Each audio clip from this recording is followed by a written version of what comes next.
योगी जी जैसा न भूतो न भविष्यतो न कोई मुख्यमंत्री हुआ था तो न होगा।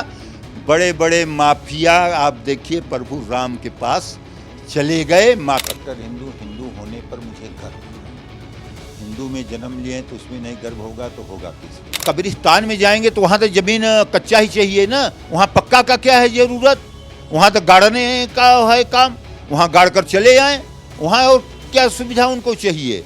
योगी आदित्यनाथ जी मुख्यमंत्री हुए तो मैं जाकर महाराज जी से कहा कि महाराज जी माँ विंध्यवासिनी दरबार में भी कुछ देंगे।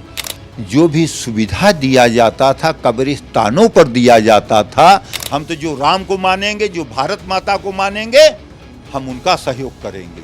जो नहीं मानेगा मैं उनका नहीं। अखिलेश जी के राज्य में विंध्याचल में दान पात्र का चोरी हुआ था 2016 में। आज भी केस दबाकर उन्होंने उसको उस समय ऐसे रख दिए। आज भी उनके पार्टी में ही वो नेता हैं। रख्तबे भारत माता को डाइन कहा था, वो क्या किए? आप इससे सहमत हैं कि जिसको हम लोग माता मानते हैं उनको कोई डाइन कहे? यह देशद्रोह चलना चाहिए था उस पे।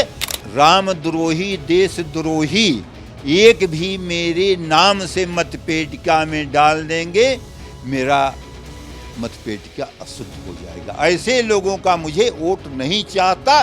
क्यों नहीं बोलेंगे? खाएंगे यहाँ और गाएंगे पाकिस्तान के, ये नहीं चलेगा। ये जान लीजिए, नाम की मानेंगे ना। हमारा मोदी राज्य है, योगी राज्य है, किसी भी तरह से माफियागिरी नहीं चलेगा। नमस्कार, मैं सुमित तिवारी, एनएमएफ न्यूज में आप सभी का बहुत बहुत स्वागत है। उत्तर प्रदेश विधानसभा चुनाव जो है वो अब नजदीक आ गया है। योगी जी का जो 5 साल का कार्यकाल था वो कार्यकाल अब समापन की तरफ है, यानी कि कुछ ही महीनों के बाद जो है वो चुनाव होने वाला है। ऐसे में हमारी टीम उत्तर प्रदेश में निकली हुई है। उत्तर प्रदेश में हर विधानसभा जा रही है, हर लोगों तक पहुंचने की कोशिश कर रही है और उनकी समस्या, उनका मुद्दा जो है वो आप तक पहुंचाने की भी कोशिश कर रही है कि क्या उत्तर प्रदेश का मुद्दा है। उत्तर प्रदेश की जनता क्या योगी आदित्यनाथ के कामकाज से खुश है या फिर नहीं खुश है? जिस तरीके से वादे किए जाते हैं, क्या वो वादे पूरे हुए हैं कि नहीं पूरे हुए हैं? फिलहाल मैं मिर्जापुर में मौजूद हूं। मिर्जापुर में लोगों से बातचीत करता हूं, वहां के हर विधानसभा में पहुंचने की कोशिश कर रहा हूं। अभी मैं मिर्जापुर के सदर विधानसभा में मौजूद हूं और आज के मेहमान हमारे साथ में मिर्जापुर सदर से विधायक रत्नाकर मिश्रा जी हैं, जो कि विधायक है, कट्टर हिंदूवादी विधायक हैं, जो कि खुलकर बोलते भी हैं और काम भी करते हैं। तो इनसे बातचीत का सिलसिला शुरू करते हैं, इनसे आपसे मुलाकात करवाते हैं और हालचाल लेते हैं। क्या है विधानसभा का हालचाल और क्या है इनका रिपोर्ट कार्ड? विधायक जी, आपका हमारे चैनल में स्वागत है। जो आप बोले कट्टर हिंदू होने पर मुझे गर्व है। हिंदू में जन्म लिए तो उसमें नहीं गर्व होगा तो होगा किससे? विकास कार्य जो आप कह रहे हैं, भारत देश स्वतंत्र होने के बाद माँ विंध्यवासिनी दरबार के सभी मुख्यमंत्री भक्त होते थे, आते थे, जाते थे, किसी भी तरह से विकास कार्य नहीं कराए। माँ विंध्यवासिनी जन जन के हृदय में वास करने वाली, जन जन की आराध्य देवी। मुंडन हो, जनेऊ हो, कोई भी शुभ कार्य होता था माँ विंध्यवासिनी के दरबार से आकर शुरुआत करते थे। लेकिन कोई भी मुख्यमंत्री यहाँ किसी भी तरह से ध्यान नहीं दिया। माँ विंध्यवासिनी 3 से 5 फीट सकरी गलियों में विराजमान थी। तमाम भीड़ आता था, उसी में धक्का मुक्की खाकर परेशान होकर चला जाता था। लेकिन 2017 में जब मैं विधायक हुआ, माननीय योगी आदित्यनाथ जी मुख्यमंत्री हुए, तो मैं जाकर महाराज जी से कहा कि महाराज जी माँ विंध्यवासिनी दरबार में भी कुछ देंगे। उन्होंने कहा कि पंडित जी, आप जो योजना लाएंगे मैं पूर्ण रूप से उसको करेंगे, क्योंकि मेरी भी माँ विंध्यवासिनी आराध्य देवी हैं, इसलिए मैं पूरे प्रदेश का खजाना खोल देंगे। आज आप देखिए, उसके पहले से आज का स्थिति देखिए कि आज जो नवरात्र में भीड़ होता था उससे ले ज़्यादा प्रतिदिन भीड़ होने लगा और लोगों का कम से कम यहाँ यात्रियों का आवागमन 5 से 10 गुना प्रतिदिन बढ़ गया है। जब यात्रियों का प्रतिदिन इतना बढ़ गया तो हर लोगों का आर्थिक स्थिति सुधर जाता है। तो इसलिए आज आप देखिए माँ विंध्यवासिनी का कॉरिडोर बन गया। हर के पैड़ी के तर्ज पर बिंद पैड़ी भी बहुत तेज़ी से बन रहा है। आप देखिए जो सकरी गलियाँ अभी जाती थी आज सब चौड़ी हो गई, और रोड है, हाईवे है, हर तरह से। अब मेरा विचार है कि काली खो का भी कॉरिडोर बनवाया जाए, अष्टभुजा का भी। ठीक है, मैं आपसे सवाल करूंगा और आपको बताना चाहूंगा जहां पे फिलहाल में हम अभी बैठे हैं, मौजूद हैं, वहां से विंध्यवासिनी मंदिर जो है वो 100 मीटर की दूरी पर ही है और यहां पर जो है वो कॉरिडोर का निर्माण भी किया जा रहा है। बहुत ही तेजी से काम इसका चल रहा है। लगभग 331 करोड़ की लागत से जो है वो कॉरिडोर का निर्माण किया जा रहा है। लेकिन विधायक जी, आपने बोला कि लोग यहाँ पर आना बढ़ गए, क्या अब लोगों की आस्था बढ़ गई है? क्या वजह है लोगों का आने का? जब से माननीय मोदी जी, योगी जी आए हैं, आप इसके पहले देखिए कि 1 जनवरी या यह सब पर सब पिकनिक मंगाने पहाड़ी इलाकों में जाते थे, लेकिन इनके राज्य में आज धार्मिक स्थानों पर हर जगह भीड़ बढ़ गया है। कारण क्या है कि अभी तक जो भी सुविधा दिया जाता था कब्रिस्तानों पर दिया जाता था। इस सरकार में पहली बार तीर्थ स्थलों पर सुविधा देने के बाद मतलब उसका तो सुधरा ही, और लोगों का व्यापार का भी, रोजगार का भी साधन बढ़ना चालू हो गया। कब्रिस्तान से क्या दिक्कत है? कब्रिस्तान की बात कहाँ से आ रही है? कब्रिस्तान का दिक्कत क्यों नहीं? कब्रिस्तान में तो केवल ज़मीन ही चाहिए, और यहाँ तो लोगों का आवागमन है, तमाम तरह से है। जहाँ लोगों का आवागमन होता है तो सरकार का दायित्व होता है कि वहाँ सुविधा देने का काम किया जाता है। इसके पहले कोई भी सरकारें पब्लिक के लिए, हिंदू के लिए कोई भी तरह से कोई भी नहीं दिया जाता था। लेकिन माननीय योगी जी, मोदी जी के राज्य में, चाहे आप देख लीजिए अयोध्या हो, चाहे काशी हो, जहाँ भी नैमिषारण्य हो, जहाँ भी हर जगह आज दिए, हर जगह का आज भीड़ आप देखिए दिनों दिन बढ़ता चला। मुसलमान अगर देश के अंदर हैं तो मरेंगे कहाँ जाएंगे? कब्रिस्तानी में जाएंगे ना, तो उसका भी तो ध्यान रखना ही पड़ेगा। तो कब्रिस्तान में जाएंगे तो वहाँ तो ज़मीन कच्चा ही चाहिए ना, वहाँ पक्का का क्या है ज़रूरत? वहाँ तो गाड़ने का है काम, वहाँ गाड़ कर चले आएँ, वहाँ और क्या सुविधा उनको चाहिए? यहाँ तो मतलब तमाम तरह से आएंगे, जनेऊ करते हैं, मुंडन करते हैं, कराही करते हैं, कुल चलते, तो इनको हर तरह से सुविधा चाहिए कि नहीं? वहाँ गए, जैसे गंगा जी में सब जाते हैं श्मशान में, तो फूक कर चले जाएंगे, वहाँ क्या करेंगे? वहाँ तो श्मशान वैसे ही रहेगा। तो कब्रिस्तान में क्या ज़रूरत था वहाँ फालतू पैसा फेंकने का? कौन फेंक रहा था पैसा? पूर्व सपा सरकार फेंक, नाम लेकर बताइए। आपके मुलायम सिंह थे, अखिलेश थे, ये लोग फेंकते थे। और कौन फेंकते थे? बात तो वही हो गई, आप हिंदुओं के लिए सोच रहे हैं, वो मुसलमानों के लिए सोच रहे थे और यादवों के लिए सोच रहे थे, क्योंकि उनके वोट बैंक थे वो। हम लोग वोट बैंक का राजनीति नहीं करते। जो सही है उसके लिए करते हैं। उनके लिए भी सुविधा क्या नहीं दिया जाता? जो जायज़ है मानवता के आधार पर दिया जाता है। ये कहिए कि जो बहुसंख्यक है उसका मैं तिरस्कार करें, या नहीं होगा। वो लोग तो केवल वोट बैंक के लिए, उनको खुश करने के लिए कि ये लोग हमारे कट न जाए, इसके लिए करते थे। मुझे वोट दें या न दें, मैं ऐसा कभी भी नहीं करेंगे। हम तो जो राम को मानेंगे, जो भारत माता को मानेंगे, हम उनका सहयोग करेंगे। जो नहीं मानेगा, मैं उनका नहीं। उनके पार्टी के सोचिए, एक उनके मंत्री रहते भारत माता को डाइन कहा था, वो क्या किए? आप इससे सहमत हैं कि जिसको हम लोग माता मानते हैं उनको कोई डाइन कहे? यह देशद्रोह चलना चाहिए था उस पर, लेकिन उनका सरकार था, किसी तरह से नहीं, उनको मंत्री बनाए बैठाए थे। एक इनके नेता हैं, भाटी करके हैं, वो ब्राह्मणों को ऊपर आपत्तिजनक टिप्पणी कर रहे थे, वैश्य का तो तुलना कर दिया था ब्राह्मणों से। तो जो भी करता है, भारतीय जनता पार्टी के लोग जात बिरादरी का राजनीति नहीं करते। जो जात बिरादरी का राजनीति करता है उसको मुंह में कीड़ा पड़ने का काम होगा, ये जान लीजिए। और देखिए उसका जो डायन कहने वाला का जो दशा था, उसका भी उसी तरह से बुरा दिन आने वाला है। जातिवाद की बात कर रहे हैं आप, क्या आप यूजीसी का समर्थन करते हैं? किसका? यूजीसी बीच में आया था जो कानून, क्या उसका समर्थन कर रहे थे आप? ये तो ऊपर वाला क्या है क्या नहीं, अभी मैं उसको पूरा समझा नहीं है। इसको प्रवक्ता लोग इसका बयान देंगे, वो मेरा विषय नहीं है। बोलने से मतलब कि आप कहीं ना कहीं बच रहे हैं। नहीं, यूजीसी जो है वो ब्राह्मणों, कहा जाता कि बीजेपी जो है वो ब्राह्मणों के खिलाफ यूजीसी लेकर आई है। कोई नहीं ब्राह्मण के खिलाफ है। कैसे निकला? क्या है खिलाफ, आप बताइए। कहीं नहीं है ब्राह्मण से खिलाफ, हम ब्राह्मण हैं, मुझे टिकट दिया है, मुझे जिताए हैं, कौन कहता है कि ब्राह्मण से खिलाफ? ब्राह्मण तो हमारे अटल बिहारी वाजपेयी थे, श्यामा प्रसाद मुखर्जी थे, दीनदयाल उपाध्याय थे, सब थे।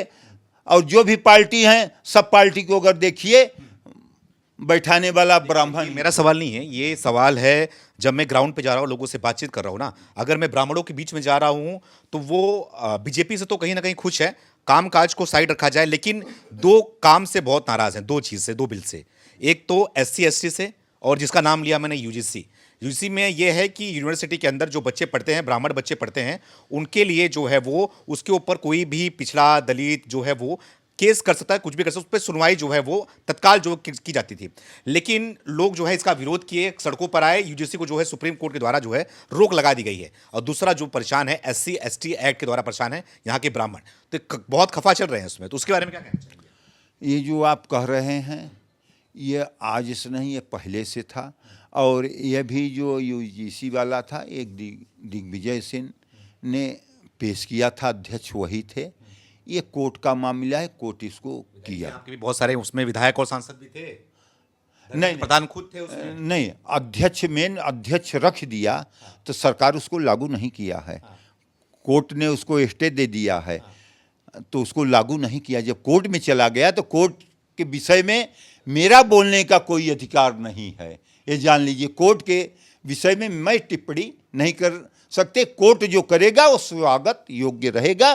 कोर्ट हमेशा सही किया है, सही करेगा। ठीक है, चलिए अब आपकी विधानसभा के बारे में बात करते हैं। क्या रिपोर्ट कार्ड है, कैसा काम किया, क्या आप कुछ बताइए। आप घूम कर आ रहे हैं। मैंने जो काम किया, मैंने जो वादा किया था 2017 के चुनाव में, वादा से मैं ज़्यादा काम किया हूँ। रामपुर घाट का मैंने वादा किया था कि रामपुर घाट पर मैं एक सेतु बनाएंगे। वो सेतु बनना चालू हो गया है, बड़ा तेज़ी से काम लगा है। और उसके बाद मैं गेट नंबर 12 पर रेलवे पर एक ओवर ब्रिज बात किया था, तो ओवर ब्रिज पर भी बन भी गया, उस पर आवागमन चालू हो गया। एक पुल के समांतर मैंने बात किया था, 6 लेन का भी पुल का काम बड़ा तेज़ी से लग गया। एक पीपे का पुल का मैंने वादा किया था, पीपा का पुल भी कोल्हुआ कमासिन से कंपनी घाट के लिए उस पर आवागमन चालू हो गया। एक एक्स्ट्रा पीपा पुल मैंने विंध्याचल से अलग से आवागमन के लिए मैंने दे दिया। और एक और 6 लेन का पुल ये बन जाएगा, वो बिंद पथपे के बिंद एक्सप्रेस के नाम से, जो कि गंगा एक्सप्रेस से लेकर बीजपुर जाएगा। ये वादा नहीं किया था, वादा से ज़्यादा काम हो रहा है। एक और मैंने अभी रिंग रोड के लिए दिया हूँ, और एक ओवर ब्रिज के लिए, उसका भी यहाँ से कार्य योजना जा चुका है। यह समय नहीं है, वो भी बनेगा। मैंने मेडिकल कॉलेज का वादा किया था, मेडिकल कॉलेज बनकर तैयार होकर कार्य में आ गया। मैंने यूनिवर्सिटी का वादा किया था कि माँ विंध्यवासिनी लक्ष्मी के नाम से जानी जाती है, सरस्वती का भी नगरी होना चाहिए। यहाँ यूनिवर्सिटी भी पढ़ाई चालू हो गया, यूनिवर्सिटी बन रहा है। सबसे बड़ा मैंने विंध्य कॉरिडोर जो दिया, यह मतलब सबको फेल करते हुए यह हुआ। मेरा योजना है कि काली खो का भी कॉरिडोर बने, अष्टभुजा का भी बने। आप जानते हैं कि ये जब तीनों बन जाएगा तो विश्व का प्रथम स्थान विंध्याचल हो जाएगा, जो कि कॉरिडोर के नगरी के नाम से जाना जाएगा। इसके पहले ये मतलब बड़ा सक्रिय उसमें था, दुनिया में कोई भी कॉरिडोर के नगरी से नहीं जाने जाएगा, ये जान लीजिए। हाँ, आप बताइए मुझे कि अब आपका क्या प्लान है, और अगले आप जो चुनाव में जाएंगे, आप वोट मांगने जाएंगे, अपने कामों को बताने जाएंगे, और आपकी बात से मुझे समझ में आया, क्या आपको मुसलमानों का वोट नहीं चाहिए? मैं पहले ही कह दिया कि रामद्रोही देशद्रोही एक भी मेरे नाम से मतपेटिका में डाल देंगे, मेरा मतपेटिका अशुद्ध हो जाएगा। ऐसे लोगों का मुझे वोट नहीं चाहता, जो प्रभु राम को मानते हैं, जो भारत माता को मानते हैं, बस मुझे उन्हीं का वोट चाहिए। नहीं तो मैं हारे या जीते, मुझे इन लोगों का वोट किसी भी तरीके से नहीं चाहिए, नहीं चाहिए। अशुद्ध हो जाएंगे अगर वोट मिल जाएगा तो। हाँ, अगर रामद्रोही का मिलेगा, देशद्रोही का मिलेगा, तो शुद्ध पूर्ण रूप से हमारा हो जाएगा। क्या मुसलमान रामद्रोही होते हैं क्या? यह नहीं, जो भारत माता को मानेंगे वो हैं। भारत माता को मानने वाले अब्दुल कलाम थे कि नहीं? गीता पढ़ते थे। तो देशभक्त, जो देशभक्त हैं उनका चाहिए। मुसलमानों में जो देशभक्त हैं वो देंगे तो हमारा सही रहेगा। अगर देश का जो नहीं, खाएंगे भारत का, गाएंगे पाकिस्तान का, ऐसे लोगों का मुझे किसी भी तरह से वोट नहीं चाहिए। यही बात तो वो करते हैं कि जबरदस्ती आप उनके मुंह में डालते हैं कि भारत माता की जय बोलो, वंदे मातरम क्यों बोलो। ना बोले? उनके इस्लाम में हराम है तो कहां से बोल देंगे? क्यों नहीं बोलेंगे? खाएंगे यहाँ और गाएंगे पाकिस्तान के, ये नहीं चलेगा। ये जान लीजिए, इस्लाम की मानेंगे ना। हमारा मोदी राज्य है, योगी राज्य है, किसी भी तरह से माफियागिरी नहीं चलेगा। लेकिन इस्लाम को तो मानेंगे ना, वो इस्लाम को मानते हैं तो उसमें अपना हराम माने, लेकिन भारत माता को भी मानना पड़ेगा। जबरदस्ती मनवाएंगे। जबरदस्ती वंदे मातरम करना पड़ेगा, राष्ट्रगान करना पड़ेगा, ये नहीं चलेगा। जिस देश में बहुसंख्यक हैं, आप देखिए वहाँ का अनादर कोई नहीं कर सकता, सब आदर करते हैं। लेकिन भारत देश में पूर्व सरकारें तुष्टीकरण के नीति के तहत इन लोगों को देशद्रोही बनाने का काम किया गया, ये अब नहीं चलेगा। अच्छा, योगी आदित्यनाथ ने कितना सुधार दिया इनको? पिछले 10 साल से मुख्यमंत्री हैं वो, तो उन्होंने कितना सुधार दिया? जो सुधरे हैं वो सुधरे हैं। इन लोगों को कोई देशद्रोही को सुधार नहीं सकता। उनको प्रभु राम ही अपने पास बुलाकर सुधारने का काम करेंगे, और प्रभु राम ही सद्बुद्धि देंगे कि मुख्य धारा पर बहो, तभी आपका भला होगा, नहीं तो भला नहीं होगा। जी, वो अल्लाह के के आज नहीं, वो अल्लाह के पास जाएंगे, वो 72 हूरों के पास जाएंगे, प्रभु राम के पास थोड़ी जाएंगे। पहले जान लीजिए, इनका 8 पीढ़ी, 10 पीढ़ी, 12 पीढ़ी पहले अगर कोई पूर्वज था तो प्रभु राम ही थे, दूसरे नहीं थे। ये लोग जो कायर लोग धर्म परिवर्तन करके गए हैं, इनको अपने राह में आना ही पड़ेगा। इंडोनेशिया में आप देख लीजिए, वहाँ भी तो है मुसलमान, लेकिन उन लोग रामलीला करते हैं कि नहीं है? रामलीला करते हैं, राम को मानते हैं, दुर्गा को मानते हैं, लक्ष्मी को मानते हैं। कहते हैं पूर्वज कभी बाप बदले नहीं जाते, मेरे पूर्वज वही हैं। ठीक है, हमारे कभी पूर्वज ने धर्म परिवर्तन कर दिए, लेकिन मेन तो हमारे राम ही हैं। आज देखिए, उनसे इन लोगों को प्रेरणा लेकर भारत माता को भारत माता करना चाहिए, प्रभु राम को अपना आराध्य मानना चाहिए। ठीक है, तो आप योगी जी से क्या प्रेरणा ले रहे हैं आप खुद, और योगी जी कैसा काम कर रहे हैं, क्या उनके बारे में क्या सोच रहे हैं? योगी जी जैसा न भूतो न भविष्यतो न कोई मुख्यमंत्री हुआ था तो न होगा। बड़े बड़े माफिया आप देखिए प्रभु राम के पास चले गए। माफियागिरी किसी भी तरह से नहीं हो पा रहा है। इसके पहले देखिए माफियाओं का क्या बोलबाला था, किसी का बोलने का हिम्मत नहीं रहता था। आज अच्छे अच्छे माफिया या तो जेल में चले गए, या प्रभु राम ने कहा आ जाओ मेरे पास, या प्रदेश छोड़कर भाग गए। यह योगी राज्य है। आज बहन बेटे आराम से 12 बजे रात, 1 बजे रात घूम रहे हैं, किसी का हिम्मत नहीं है कोई ताक दे। अगर कोई ताकेगा, अगले चौराहे पर उसका जमराज इंतजार करता है। यह योगी राज्य है। ये योगी राज्य है। बाकी गरीबों के लिए, पिछड़ों के लिए, इन सब के लिए योगी जी सही तरीके से आखिरी छोर तक बैठे हुए इंसान तक पहुंच पा रहे हैं कि नहीं पहुंच पा रहे हैं? आप राम राम की बात बार बार कर रहे हैं। अयोध्या राम मंदिर बना, लोगों को बहुत खुश है, लोग वहां पे जा रहे हैं, और जाने के बाद लोगों ने दिल खोल कर वहां पर जो है वो चंदा चढ़ाया, दिल खोल कर पैसा दिया। यहां तक कि लोग अपने सोने, हीरे, चांदी सब कुछ चढ़ा दिए वहां पर। लेकिन आपने देखा क्या नतीजा निकला? योगी जी के होने के बाद, मुख्यमंत्री होने के बाद भी राम मंदिर में चोरी हो गया, और छोटा मोटा चोरी नहीं है, बड़े पैमाने पर चोरी हुआ। जो भी चोरी हुआ, अगर माननीय योगी जी मुख्यमंत्री न होते तो कभी भी उजागर न होता। सभी लोग पकड़े गए। उजागर कराने वाले उजागर कराने वाले तो अखिलेश यादव हैं, वो इस मुद्दे को उठाए सबसे नहीं, पहले। नहीं नहीं नहीं, रिपोर्ट लिखाकर एसआईटी जांच कराकर उनको पूर्ण रूप से करने। अखिलेश जी की आप बात कर रहे हैं, अखिलेश जी के राज्य में विंध्याचल में दान पात्र का चोरी हुआ था 2016 में, आज भी केस दबाकर उन्होंने उसको उस समय ऐसे रख दिए, आज भी उनके पार्टी में ही वो नेता हैं, ये जान लीजिए। 2016 आप जाकर थाने में खखौड़ी, नाम लेके बताइए।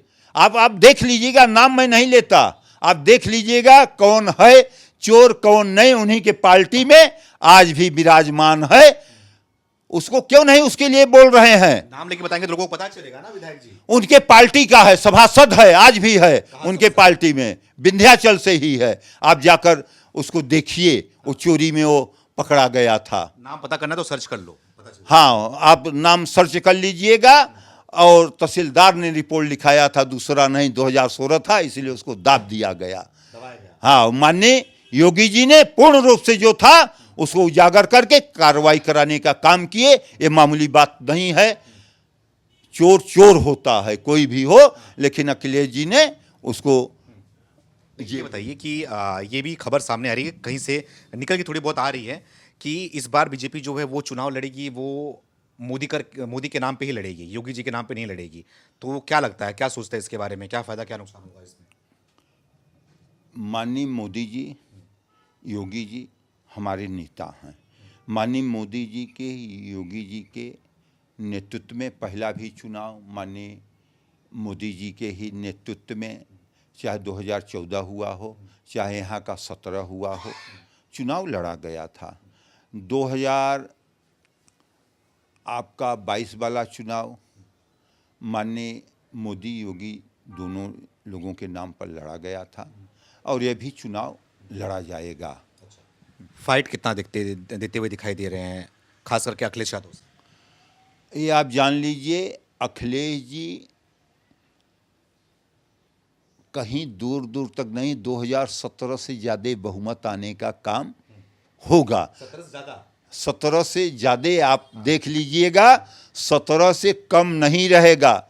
आप सोचिए, कोई ऐसी सरकार थी कि 80 करोड़ लोगों को फ्री में भोजन कराने का काम करे? सड़ जाता था, किसी को देते नहीं थे। आज कोई भूखा मरने का काम नहीं कर रहा है, नहीं लोग आत्महत्या करते थे, वो करते थे। ये तो गरीबों का है। सरकार पूर्ण रूप से आयुष्मान कार्ड कोई दिया था? माननीय मोदी जी ने ही आयुष्मान कार्ड देने का काम किए, लोगों को आवास देने का काम किए, इज्जत घर देने का काम किए। भारत देश स्वतंत्र हो गया, हमारी बहन बेटियां अंधेरे का इंतजार करती थी, कोई गाड़ी घोड़ा आता था तो मुँह छिपाने का काम करती थी शौचालय जाने के लिए। मतलब ये सब क्या नहीं मेरी सरकार किया है। गिनती कराएंगे तो घंटों लगेगा कि क्या क्या की है। आखिरी में क्या कहेंगे, अखिलेश यादव को कुछ बोलना चाहेंगे कैमरे के माध्यम से? आरोप लगा रहे हैं उत्तर प्रदेश में। मुंगौरी लाल का सपना देखना उनका काम है, वो सपना देखे, जो अपने पिता का नहीं हो, जो अपने चाचा का नहीं होगा, तो जनता का क्या होगा। यह बस यही मेरा कहना है। अपने पिता का जो सम्मान नहीं किया, चाचा का नहीं किया, तो जनता का क्या करेगा। यही है हमारे सरकार में, जन जन का सम्मान करने का काम होता है। नीचे का बूथ अध्यक्ष भी व्यक्ति को टिकट देकर लड़ाया जा रहा है। एक आप सोचिए, वहाँ मजूरी करने वाले को भी टिकट देकर बंगाल में जिताकर मंत्री भी बनाने का काम मेरे सरकार में होता है। कब कौन हो जाएगा इसका कोई पता नहीं रहता, और सब में तो कैसे होता है आप जान। कौन कब हट जाए उसका भी पता नहीं चलता। ऐसी बात नहीं, जो गलत रहेगा वो हटेगा। हमारे में सबका सम्मान है। जैसे प्रभु के उसमें था, आदिवासी गिरवासी वनवासी सबका साथ सबका विकास, उस हिसाब से माननीय मोदी जी आदिवासी गिरवासी वनवासी प्रभु राम के भक्त होने के नाते सबका सम्मान करते हुए सबका साथ सबका विकास करने का काम कर रहे हैं। बहुत बहुत धन्यवाद सर बात करने के लिए हमसे। और हमारे साथ में मिर्ज़ापुर सदर से विधायक रत्नाकर मिश्रा जी जुड़े हुए थे। इनसे हमने तमाम सवालों का जवाब लिया और जवाब को हमने आप तक पेश किया। आपकी भी जिम्मेदारी बनती है कि आपकी राय कमेंट करके हमें ज़रूर बताएं कि क्या लग रहा है इस बार उत्तर प्रदेश में किसकी सरकार बनती हुई दिखाई दे रही है और किसकी सरकार बननी चाहिए। धन्यवाद।